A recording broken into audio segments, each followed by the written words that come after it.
حکومت نے chief justice کو بھی حیران کر دیا۔ صدر مملکت ڈاکٹر عارف علوی کے دستخط کے بعد supreme court review of judgments and order bill 2023 قانون بن گیا، جس کے بعد آرٹیکل 184(3) کے تحت دیے گئے فیصلوں پر نظر ثانی درخواست دائر کرنے کا حق ہوگا۔ بل کے مطابق ایسے متاثرہ شخص کو نظر ثانی درخواست دائر کرنے کا حق ہوگا جس کے خلاف اس قانون سے قبل آرٹیکل 184(3) کے تحت فیصلہ دیا گیا ہو۔ نظر ثانی درخواست اس قانون کے آغاز کے 60 دن کے اندر دائر کی جائے گی۔ بل میں یہ بھی کہا گیا کہ نظر ثانی کی درخواست فیصلے کے 60 روز کے اندر دائر کی جائے گی۔ اس قانون کے بعد اب نواز شریف اور جہانگیر ترین اپنے خلاف فیصلوں پر نظر ثانی درخواست دائر کر سکیں گے۔ اس قانون کے ذریعے حکومت نے پنجاب الیکشن کے فیصلے کو بھی چیلنج کرنے کا پلان بنا رکھا ہے۔ Supreme court review of judgments and order act 2023 کے اطلاق کے بعد سپریم کورٹ کا پنجاب انتخابات کے خلاف کیس سننے والا 3 رکنی بینچ اب سماعت نہیں کر سکے گا۔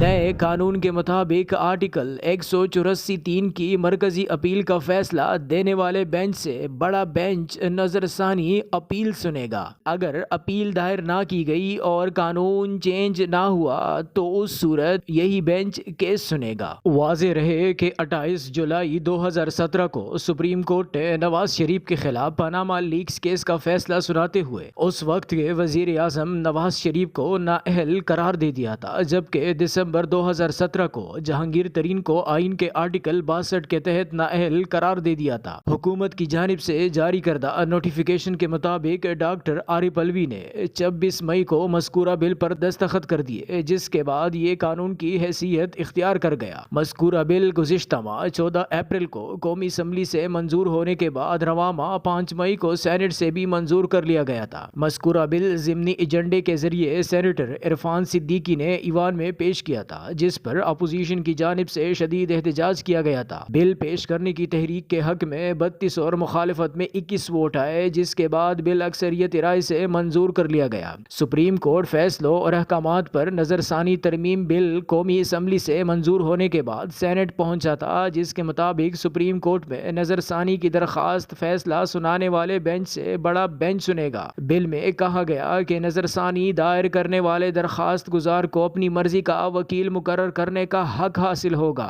بل کے مطابق ایسے متاثرہ شخص کو نظر ثانی درخواست دائر کرنے کا حق ہوگا جس کے خلاف اس قانون سے قبل آرٹیکل 184(3) کے تحت فیصلہ دیا گیا ہو۔ نظر ثانی درخواست اس قانون کے آغاز کے 60 دن کے اندر دائر کی جائے گی۔ وزیر اعظم کے معاون خصوصی عرفان قادر نے کہا ہے کہ نواز شریف کو نااہل کر کے بتایا گیا کہ یہ نااہلی تاحیات ہوگی، جبکہ آئین میں یہ کہیں نہیں لکھا کہ تاحیات نااہلی ہوگی۔ جب وہ نااہل ہو گئے تو پھر انہیں پارٹی کی قیادت سے بھی ہٹایا گیا۔ اسلام آباد میں پریس کانفرنس کرتے ہوئے عرفان قادر کا کہنا تھا کہ جو لوگ آئین کے دائرے میں چل رہے ہیں وہی احترام کے قابل ہیں اور سب ادارے آئین کے تابع ہیں۔ معاون خصوصی عرفان قادر نے کہا کہ ہم سب انسان ہیں اور برابر ہیں، کسی بھی فرد واحد کو پاکستان کو کنٹرول کرنا نہیں چاہیے اور نہ ہی آئین کا یہ تقاضا ہے کہ کوئی بھی فرد واحد کنٹرول کرنا شروع کر دے۔ عرفان قادر نے کہا کہ بدقسمتی سے ملک میں کچھ عرصے سے جوڈیشلائزیشن آف پالیٹکس ہو رہی ہے، جس میں کسی طرح سے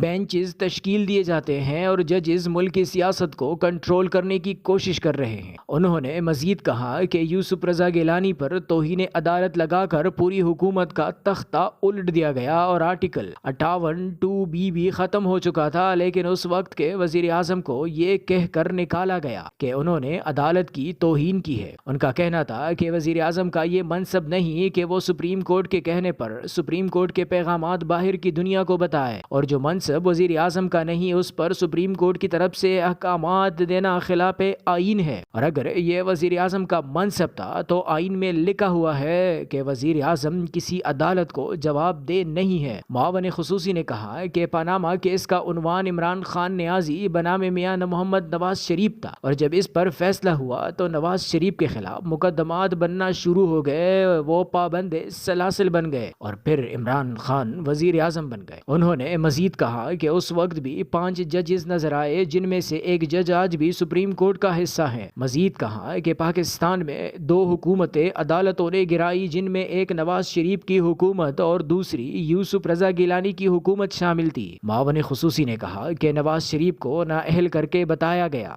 کہ یہ نااہلی تاحیات ہوگی، جبکہ آئین میں یہ کہیں نہیں لکھا کہ تاحیات نااہلی ہوگی۔ عرفان قادر نے کہا کہ سپریم کورٹ میں ایک درخواست آئی کہ انتخابات کی تاریخ دی جائے، لیکن آئین میں کہیں بھی یہ نہیں لکھا کہ انتخابات کی تاریخ سپریم کورٹ دے گی، بلکہ ہم نے یہ بھی دیکھا ہے کہ صدر یا گورنر بھی تاریخ نہیں دے سکتے۔ انہوں نے کہا کہ اس کیس میں 9 رکنی بینچ تشکیل دی گئی جن میں سے 2 ججز نے خود کو الگ کر لیا، جبکہ 7 میں سے 4 ججز نے کہا کہ وہ درخواست قابل سماعت نہیں تھی۔ اگر یہ بحران تھا تو چیف جسٹس کو چاہیے تھا کہ وہ اس کو حل کرے، لیکن وہ حکومت کو نوٹسز دینے کے پیچھے پڑ گئے۔ اس کے بعد سپریم کورٹ کے فیصلے میں پی ٹی آئی کے اس وقت کے سیکرٹری جنرل جہانگیر ترین کو آئین کے آرٹیکل 62 کے تحت نااہل قرار دے دیا گیا تھا۔ ان پر زرعی آمدن، آف شور کمپنی، برطانیہ میں جائیداد اور اسٹاک ایکسچینج میں انسائیڈر ٹریڈنگ سے متعلق الزامات تھے۔ سپریم کورٹ کے بینچ نے اپنے فیصلے میں کہا تھا کہ جہانگیر ترین صادق اور امین نہیں رہے، اور عدالت عظمیٰ نے securities and exchange commission of Pakistan کو ان کے خلاف انسائیڈر ٹریڈنگ سے متعلق کارروائی کرنے کی ہدایت بھی کی تھی۔